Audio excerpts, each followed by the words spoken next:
물 마시는 습관 하나로 건강이 완전히 달라질 수가 있습니다. 오늘은 물의 효능과 그리고 물을 올바르게 섭취하는 방법에 대해서 말씀드리겠습니다.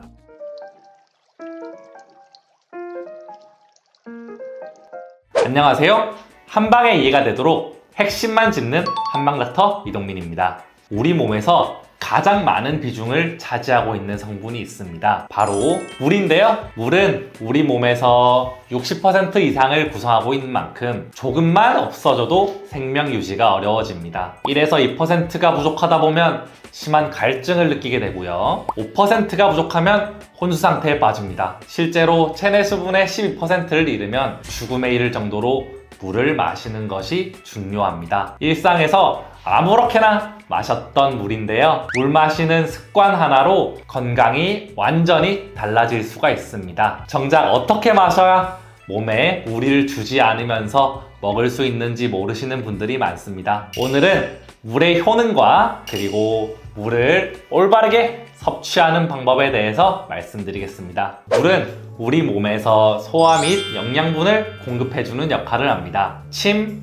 위액, 우리 몸의 소화액의 대부분은 수분으로 이루어져 있는데요. 물이 부족하면 위, 장 등 소화기계가 잘 작동하지 못해서 소화불량이나 변비에 걸리기 쉽습니다. 그리고 수분이 없다면 혈액도 없겠죠. 물은 그만큼 우리 몸의 순환과 관련이 깊습니다. 물의 역할 두 번째, 물은 우리 몸의 체온을 유지하는데 매우 중요한 역할을 합니다. 우리 인체는 36.5도로 일정한 체온을 유지하고 있는데요. 무더운 여름에는 체온이 같이 올라가는 것을 막기 위해 땀을 흘려 인체의 열을 흡수해서 체온을 유지시켜줍니다. 물의 역할 세 번째, 몸속 노폐물을 배출하는 역할을 합니다. 우리 몸속에는 필요한 영양소, 에너지를 만들고 남은 찌꺼기들이 생기는데요. 땀이나 소변, 대변을 통해서 이러한 노폐물을 배출하기 위해 무조건 물이 필요합니다. 물이 없이 노폐물을 내보낼 수는 없습니다. 그래서 안색이 좋은 사람들의 경우 물을 잘 마시는 사람들인 경우가 많죠. 물만 잘 마셔도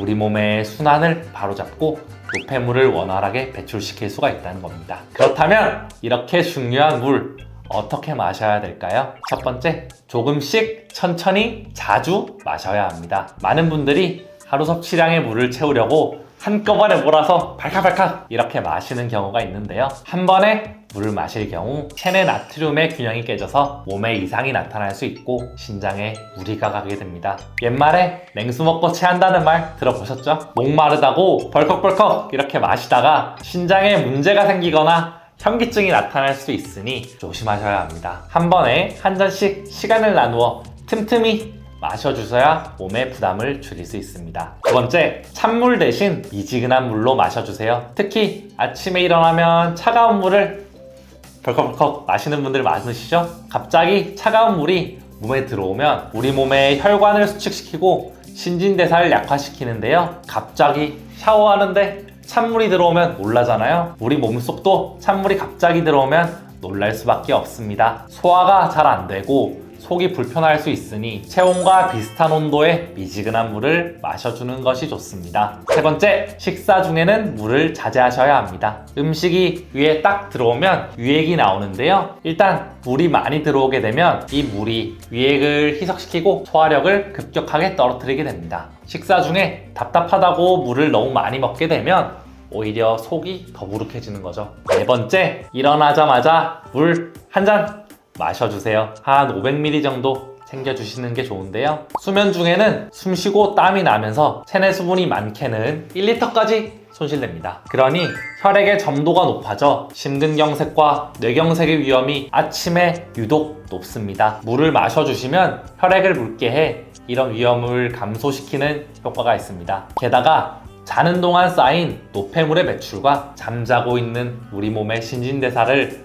끌어올리는데 도움을 주는 작용도 하고요. 아침에 물을 마시면 장이 움직이기 시작해 쾌변에도 도움이 되는 효과가 있습니다. 다섯 번째, 수분 섭취는 순수한 물로 해주세요. 많은 분들이 수분 섭취를 커피나 음료수로 대신하는 경우가 있는데요. 카페인이 있는 커피의 경우 이뇨작용을 일으키기 때문에 당장의 갈증은 해결하더라도 나중에는 수분 배출량이 오히려 증가하여 체내의 탈수 증상을 유발합니다. 그리고 음료수는 당분이 많아 정말 좋지 않습니다. 따라서 꼭 맹물을 마셔주세요. 맹물을 마시는 것이 너무 힘든 분들의 경우에는 카페인이 없는 차인 보리차 등으로 대체하여 드셔도 좋을 것 같습니다. 미지근한 순수한 물, 천천히 먹기, 일어나자마자 물 마시기, 식사 중에는 자제하기, 이것만 지켜도 많은 것이 달라질 겁니다. 지금까지 우리 몸에 필요한 물, 그리고 섭취 방법에 대해 알아봤는데요. 물 마시는 작은 습관에서부터 우리 몸은 바뀌니까요. 그동안 제가 말씀드린 방법이 아닌 방법으로 물을 드시고 계셨다면 한번 바꿔보는 것도 좋을 것 같습니다. 오늘 준비한 건강정보는 여기까지고요. 앞으로 한방에 이해하실 수 있는 건강정보